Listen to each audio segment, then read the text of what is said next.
ആര്യാടൻ ഷൗക്കത്ത് കേരള രാഷ്ട്രീയം ഉറ്റുനോക്കുന്ന നിലമ്പൂർ ഉപതെരഞ്ഞെടുപ്പിലെ പ്രമുഖനായ നേതാവ്. അത്യാവശ്യം സ്വത്തും സമ്പത്തുമുള്ള ഒരു കുടുംബത്തിൽ നിന്ന് പാരമ്പര്യമായി വന്ന രാഷ്ട്രീയ പ്രവർത്തകൻ എന്നായിരുന്നു ഞാൻ കരുതിയിരുന്നത്. എന്നാൽ അദ്ദേഹം ഒരു മികച്ച തിരക്കഥാകൃത്താണ് എന്നുള്ളത് ഈ അവസാന ദിവസങ്ങളിൽ PV അൻവർ നടത്തിയ വാർത്താ സമ്മേളനങ്ങളിൽ നിന്നും ആര്യാടൻ്റെ മകനാ ഉള്ളിപ്പം സിനിമയ്ക്ക് എടുത്ത് നടക്കുന്ന കേട്ടത്.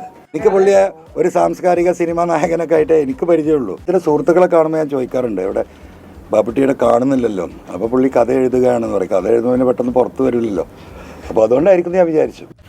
കോൺഗ്രസ് നേതാവ് ചെറിയാൻ ഫിലിപ്പ് ഫേസ്ബുക്കിൽ ഷെയർ ചെയ്ത ഒരു പോസ്റ്റ് കണ്ടപ്പോഴേക്കുമാണ് അദ്ദേഹം ഒരു മികച്ച തിരക്കഥാകൃത്താണെന്നുള്ളത് ഞാൻ മനസ്സിലാക്കുന്നത്. ആ സിനിമകളൊക്കെ ഒന്ന് കാണാമെന്ന് കരുതി ആദ്യം കണ്ടത് ആര്യാടൻ ഷൗക്കത്ത് തിരക്കഥ എഴുതിയ പാഠം 1 ഒരു വിലാപം എന്ന സിനിമയായിരുന്നു. മീര ജാസ്മിൻ എന്ന നായികയെ കേന്ദ്ര കഥാപാത്രമാക്കി മലബാറിലെ ഒരു ഗ്രാമത്തിൽ നടക്കുന്ന കഥയാണ്. മുസ്ലിം സമുദായത്തിലെ പുരുഷന്മാർ സ്ത്രീകൾക്ക് നേരെ നടത്തുന്ന ചൂഷണങ്ങളുടെയും ബാലവിവാഹങ്ങളൊക്കെയാണ് കഥയിൽ കാണിക്കുന്നത്. കാണുന്ന പ്രേക്ഷകന്റെ ഉള്ളിൽ നനയിക്കുന്ന ചില രംഗങ്ങളും ഈ സിനിമയിൽ ഉണ്ട്. രണ്ടാം ഭാര്യയുടെ മണിയറയിലേക്ക് പ്രവേശിക്കുന്ന ഭർത്താവ് അടിവസ്ത്രമൂരി ആദ്യ ഭാര്യയെ നോക്കി വാതിൽ കൊട്ടിയടക്കുന്നതും വഴങ്ങാതിരുന്ന രണ്ടാം ഭാര്യയെ ശാരീരികമായി ബലം പ്രയോഗിക്കുന്നതും കാണുന്ന പ്രേക്ഷകന്റെ ഉള്ളിൽ ഒരു വല്ലാത്ത വിങ്ങലായി തീരും. ഈ ഒരു സീനിനെ പറ്റി പിന്നീട് മീര ജാസ്മിൻ എന്ന നായിക ഇങ്ങനെ പറയുകയുണ്ടായി. വേറെ ലോകം തന്നെയാണ്, അതങ്ങനെ സംഭവിച്ചു. അതൊരു പരിചയമില്ലാത്ത ലോകം കൂടിയായിരുന്നു. അതെ അതെ അതെ. പക്ഷെ അതെങ്ങനെ അങ്ങനെ ഫിറ്റിൻ ചെയ്തു എനിക്കറിയില്ല. അതാണ് നമ്മളെങ്ങനെ വന്ന് അഭിനയിച്ച് ഇതിനൊന്നും വാക്ക് നമുക്ക് പറയാൻ പറ്റത്തില്ല. പിന്നീട് അവളറിയാതെ അവളെ ഗർഭിണിയാക്കുന്നതും സ്വന്തമെന്ന് പറയാനുണ്ടായിരുന്ന അമ്മയുടെ വിയോഗവും അവളെ തൊലാക്ക് ചൊല്ലി വിവാഹം വേർപിരിയുന്നതും പിന്നീട് സമൂഹത്തിന് മുന്നിൽ ഒറ്റപ്പെടുന്നതും അങ്ങനെയുള്ള ഒരുപിടി നൊമ്പരങ്ങൾ നിറഞ്ഞ ഒരു കഥയായിരുന്നു. പിന്നീട് വന്ന മറ്റൊരു ചിത്രമായിരുന്നു അക്കാലത്തെ താരജോഡികളായിരുന്ന ഭാവനയും പൃഥ്വിരാജ് സുകുമാരനും കേന്ദ്ര കഥാപാത്രങ്ങളായി അഭിനയിച്ച ദൈവനാമത്തിൽ എന്ന സിനിമ. മലബാറിലെ ഒരു മുസ്ലിം ഗ്രാമത്തിൽ നിന്ന് തുടങ്ങി ഗുജറാത്തിലെത്തി നിൽക്കുന്ന കലാപങ്ങൾ ഉൾപ്പെടെയുള്ള പച്ചയായ വർഗീയതയുടെ രാഷ്ട്രീയം പറഞ്ഞ സിനിമയായിരുന്നു അതും. ഈ സിനിമകളുടെ എല്ലാം പ്രധാന ഭാഗങ്ങൾ കാണാൻ വീഡിയോ തുടർന്നും കാണുക. ആര്യാടൻ ഷൗക്കത്ത് തിരക്കഥ എഴുതിയ സിനിമകൾ ഒട്ടുമിക്കതും വർത്തമാനകാലത്തെ രാഷ്ട്രീയം പറയുന്ന ചിത്രങ്ങളായിരുന്നു എന്ന് നമുക്ക് കാണാം. അതിൽ തന്നെ ഒട്ടുമിക്ക എല്ലാ സിനിമകളിലും പഴയകാല ഇസ്ലാം മത ആചാരങ്ങളെയും വിശ്വാസങ്ങളെയും അന്ധവിശ്വാസങ്ങളെയും മതപണ്ഡിത നേതാക്കളെയും രൂക്ഷമായ രീതിയിൽ വിമർശിക്കുന്നതും ചോദ്യം ചെയ്യപ്പെടുന്നതും അദ്ദേഹത്തിന്റെ തിരക്കഥയുടെ ഒരു ശൈലിയായിരുന്നു. സംഘപരിവാർ ഫാസിസ്റ്റുകളുടെ ക്രൂരതകളും ഒട്ടുമിക്ക സിനിമകളിലും ഉൾക്കൊള്ളിക്കുകയും ചെയ്തിരുന്നു. വലിയ ഉപകാരമായി.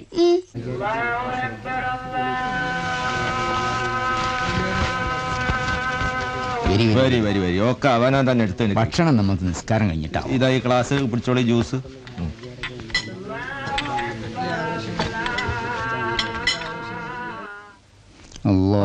ഐക്യം പറഞ്ഞിട്ടും കാര്യമില്ലാന്ന്. പെരുന്നാളിക്കൊല്ലോ 2 ദിവസം തന്നെ. ഇന്ന് മാസം കാണൂലെന്ന് ഹിലാല് കമ്മിറ്റിക്കാർ നേരത്തെ പ്രഖ്യാപിച്ചിരിക്കണ്. ഒരു വലിയ ശാസ്ത്രം നോക്കുന്ന ആൾക്കാരല്ലേ. ഈ ഇപ്പൊ വലിയ കുട്ടിയായിക്കണു. പെൺകുട്ടികള് വലുതായ പിന്നെ പള്ളിയിലൊന്നും പോയി നിസ്കരിക്കാൻ പാടില്ല. വല്യപ്പ ഞാനും പോരട്ടെ? മാമ പറഞ്ഞാ ശരി, മോള് വലിയ കുട്ടിയായില്ലേ. എന്നാ ഞാനും പോണില്ല. ശരി.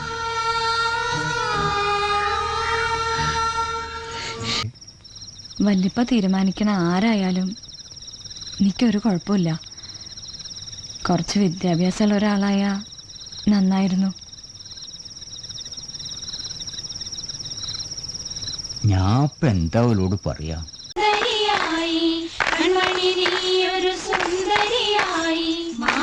തട്ടവുമിട്ട് തിരിയുടെ മറവിൽ ഒളിഞ്ഞു നിന്ന് നോക്കിടുന്നൊരു പെണ്ണുണ്ട്.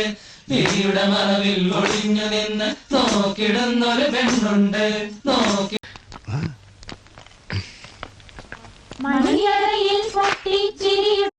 ആര്യാടൻ ഷൗക്കത്ത് എന്ന വ്യക്തിക്ക് രാഷ്ട്രീയ പ്രവർത്തകൻ എന്നതിനെക്കാട്ടിലും കൂടുതൽ സ്വീകാര്യത ലഭിക്കുക ഒരുപക്ഷെ തിരക്കഥാകൃത്ത് എന്ന നിലയിലായിരിക്കും എന്നതാണ് എൻ്റെ വ്യക്തിപരമായിട്ടുള്ള ഒരു അഭിപ്രായം.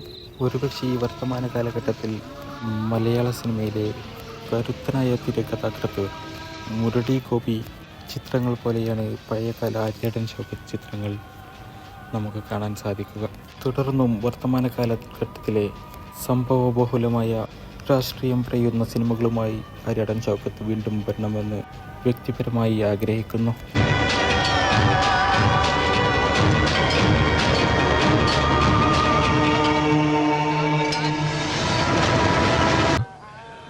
हमारे साथ चलेंगे? कहाँ? बताता हूँ.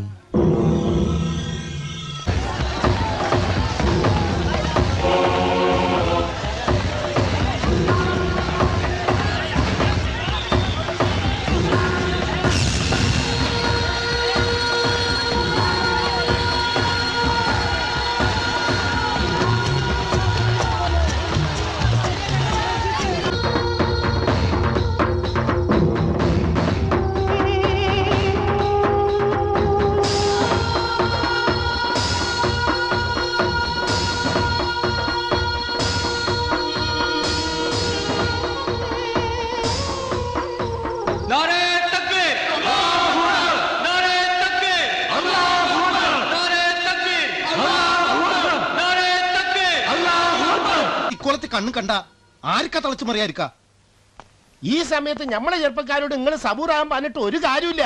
ഒരു പകരത്തിന് പകരം ചോദിക്കാൻ നിൽക്കുക. ഞമ്മടെ ഒരു പള്ളി വിളിച്ച ഓളുടെ 9 എണ്ണം വിളിക്കണം. വെറുതെ വിടാൻ പറ്റൂല. പള്ളി എന്ന് പറഞ്ഞ അള്ളാഹുവിന്റെ ഭവനം. അത് പൊളിക്കണോന്ന് അള്ളാഹു ശിക്ഷ കൊടുക്കുക, ഞമ്മളല്ല. ഞമ്മക്കതിനുള്ള അധികാരവും ഇല്ല എന്നാ പടച്ചോൻ പറഞ്ഞത്. പകരം ചോദിക്കാൻ പോയാ ചെയ്യണവരും ഞമ്മളും തമ്മിൽ പിന്നെ എന്താ വ്യത്യാസം? പണ്ട് ഇംഗ്ലീഷ് പഠിക്കാൻ സ്കൂളിൽ പോയതിന് ഞാൻ നേരിട്ട് എതിർപ്പുകളും ഒക്കെ അറിയോ. I was only Muslim girl in the whole of the school when I was studying in 1936. You know, 10-60 കൊല്ലം മുമ്പത്തെ സംഗതിയാണ്. തീരുമാനപ്പ എന്താ ഓളം കണ്ട് ഊരു വൽക്കുക. പക്ഷെ വേറൊരു കാര്യമുണ്ട്, നിങ്ങളിതിങ്ങനെ പാട്ടും പാടി നടക്കരുത്. പിന്നെ അതിന്റെ പിന്നാലെ കുറെ പത്രക്കാരും TV-ക്കാരും ഒക്കെ കൂടും. നടപ്പാക്കിയാണ് കാട്ടിക്കൊടുക്കുക. ഔത്തർച്ചയ്ക്ക് വരുത്താവണ പണി തന്നെ എടുക്കുക. അതാ വേണ്ടിയത്.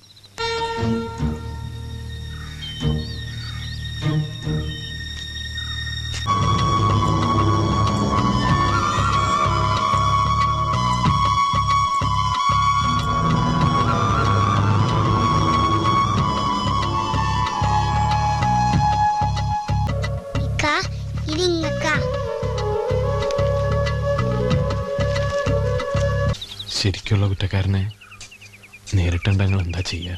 വെട്ടി നുറുക്കി കണ്ടം കണ്ടാക്കണമെന്നാ ആദ്യമൊക്കെ ഞാൻ വിചാരിച്ചേ.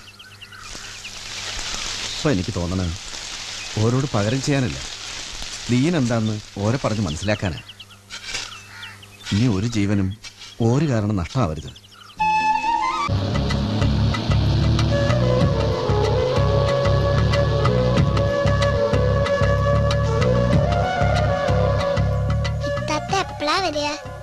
ഇത്താത്ത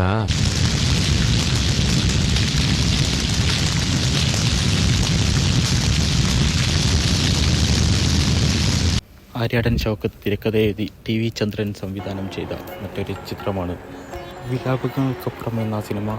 വർത്തമാനകാലത്തെ വർഗീയതയുടെ രാഷ്ട്രീയം പറയുന്ന സംഘപരിവാർ വർഗീയാഗ്നി ആളിപ്പടർത്തിയ ഗുജറാത്തിൻ്റെ തെരുവുകളിൽ നിന്നാണ് കഥ ആരംഭിക്കുന്നത്.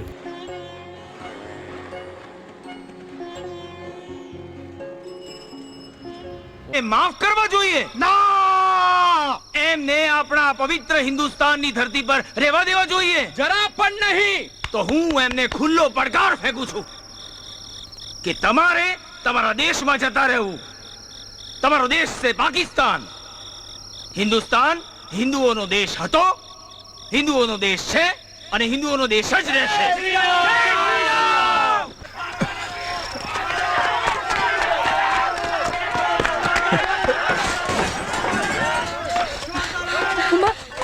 छोड़ो मत। नहीं, तू अंदर जा।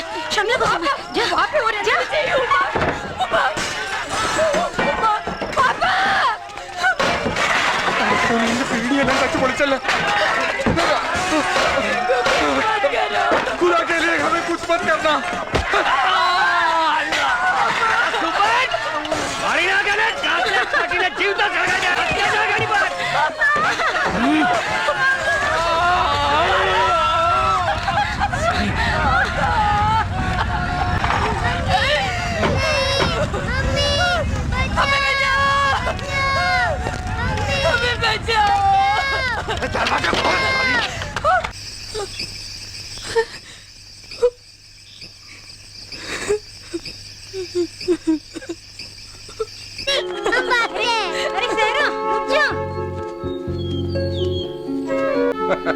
सायरा ചെറുപ്പക്കാരായ ആൺകുട്ടികളുടെ ചുറ്റും ഇങ്ങനെ തുള്ളിച്ചാടി നടക്കണ്ട.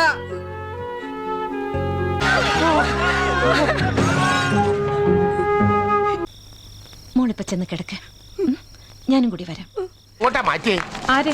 സാഹിറയോ? ഓ, അപ്പൊ കുട്ടിയുടെ പേര് കൂടി നിങ്ങൾക്ക് അറിയില്ലല്ലേ? അവൾ എവിടെ പോയെന്ന് എനിക്കറിയില്ല. അങ്ങനെ പറഞ്ഞാ പറ്റൂല. ഓളെ കാണാൻ വന്നവരല്ല നിങ്ങൾ എന്നല്ലേ പറഞ്ഞാച്ചേ. ഓളെ കൂട്ടിക്കൊണ്ടുപോകാൻ വന്നപ്പോ സൂക്കേട് മാറിയിട്ടില്ല, പോലീസ് പറയണം എന്നൊക്കെ ഓരോ മുടന്ത ന്യായങ്ങൾ പറഞ്ഞുണ്ടാക്കി. ഇപ്പൊ പറയണ കുട്ടീനെ കാണാനില്ലാന്ന്. ഇതിൽ നിന്നല്ല ഞങ്ങൾ എന്താ മനസ്സിലാക്കണ്ടേ? ഇതിന്റെയൊക്കെ പിന്നിൽ ആസൂത്രിതമായ എന്തോ തീരുമാനങ്ങളുണ്ട്. നിങ്ങൾ എന്താ പറഞ്ഞു വരുന്നത്? എനിക്ക് മനസ്സിലാവുന്നില്ല. ഗുജറാത്തിലെ ഞങ്ങൾ 10,000-2000 ആൾക്കാരെ കൊന്നൊടുക്കേണ്ട ഏക തെളിവാ കുട്ടി. അതാങ്ങൾ ഇല്ലാണ്ടാക്കിയത്.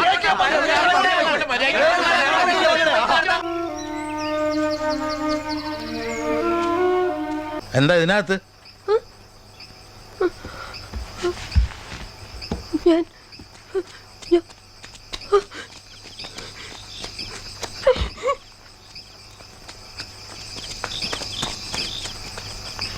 കുട്ടി അവർ ഓടിക്കായിരുന്നു.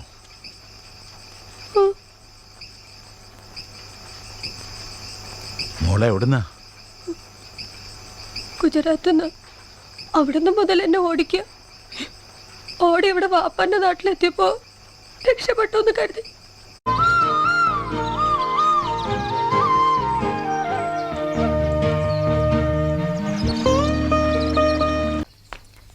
പണിക്ക് നിൽക്കുന്നതാണോന്ന് നിനക്കെന്താ നാവില്ലേ? മോനൊരു ഗ്ലാസ് പാല് ചൂടാക്കി കൊടുക്ക്.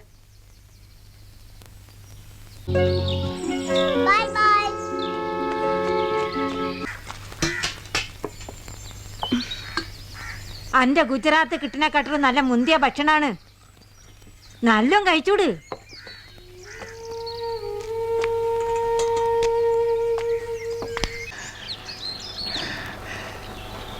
കുഞ്ഞലക്ഷ്മി, ഞാനോളെ കെട്ടാൻ പോവാ. ചെറിയ കുട്ടീനെയോ? അരുത് സലീം ഭായി. നിങ്ങളെന്തെങ്ങനെ? ഞാനോളെ ചതിക്കാനൊന്നല്ല, യത്തീംഖാനെ കിടന്ന് മുരടിച്ചു പോകുന്ന ഒരു പെണ്ണിന് നല്ലൊരു ജീവിതം കൊടുക്കാന്ന് വെച്ചിട്ടാ. പക്ഷെ അതിന് നിങ്ങളുടെ മോളാകാനുള്ള പ്രായമല്ലേ ഉള്ളു സലീം ഭായി. നിക്ക് മക്കളില്ല. ഇതാ നോക്ക്, എൻ്റെ ഭാര്യ മരിച്ചിട്ട് കൊല്ലം കുറയായി. ഇത്രയും കാലം പെണ്ണിട്ടാണ്ടിരുന്നത് മനസ്സിന് പിടിച്ചൊന്നിന് കിട്ടാത്തോണ്ടാ. ഇതിപ്പോൾ എനിക്ക് നല്ലോണം പിടിച്ച്. ഓളെ കെട്ടാനും പോറ്റാനുള്ള കഴിവ് എനിക്കുണ്ട്. നിങ്ങൾ വെറുതെ ബേജാറാവണ്ട. 2 പവൻ സ്വർണ്ണാഭരണം 2 പവൻ സ്വർണ്ണാഭരണം മെഹറിന് പകരം ഞാൻ നിനക്ക് വിവാഹം ചെയ്തു തന്നു ഇണയാക്കി തന്നു.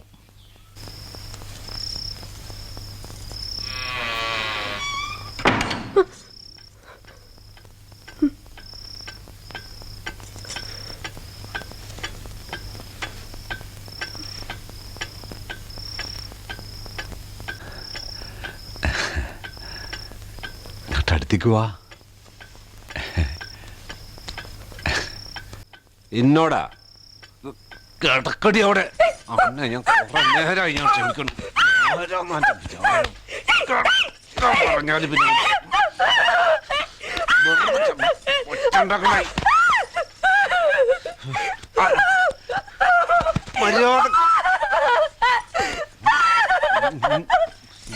ബലം പിടിക്കണ്ട.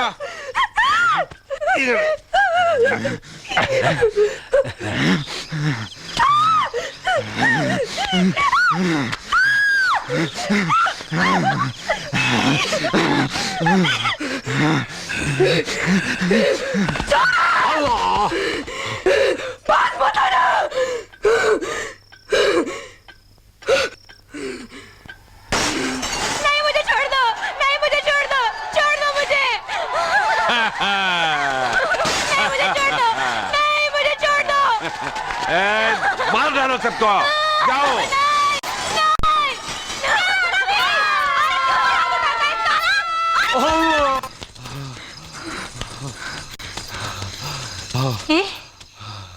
ഇത് എവിടേക്കാ എന്റെ റബ്ബേ വിളി ഇറങ്ങി ഓടുന്നത്? ഓളെ തടയണ്ട, ഓളൊറ്റക്കല്ല. सीधा है, हम बेरामपुरे में रहते थे और हमारे लोगों के घर जला दिए गए, लूट लिए और पुलिस की हेल्प मांगी तो पुलिस ने हमको गालियां दी और हमारे पर जुल्म. അവസാനമായി വന്ന ചിത്രം 4 വർഷങ്ങൾക്ക് മുൻപിറങ്ങിയ വർത്തമാനം എന്ന സിനിമയായിരുന്നു. JNU ക്യാമ്പസിൽ നടന്ന യഥാർത്ഥ സംഭവത്തെ ആസ്പദമാക്കിക്കൊണ്ട് വന്ന സിനിമയായിരുന്നു എന്നാൽ രാജ്യവിരുദ്ധത ആരോപിച്ച് സെൻസർ ബോർഡിൻ്റെ മോശമായ നടപടികൾ നേരിടേണ്ടി വന്ന സിനിമ അന്ന് സമൂഹ മാധ്യമങ്ങളിൽ അധികം ചർച്ച ചെയ്യപ്പെട്ട വിഷയമായിരുന്നു. പിന്നീട് OTTയിൽ വന്ന സിനിമയ്ക്ക് വലിയ സ്വീകാര്യതയാണ് ലഭിച്ചത്. അടിച്ചുറപ്പുള്ള തിരക്കഥയുണ്ടെങ്കിലും സംവിധാനത്തിലെ പാളിച്ചകൾ സിനിമയ്ക്ക് ചില കോണുകളിൽ നിന്ന് മോശം അഭിപ്രായങ്ങൾ നേടിക്കൊടുത്തു.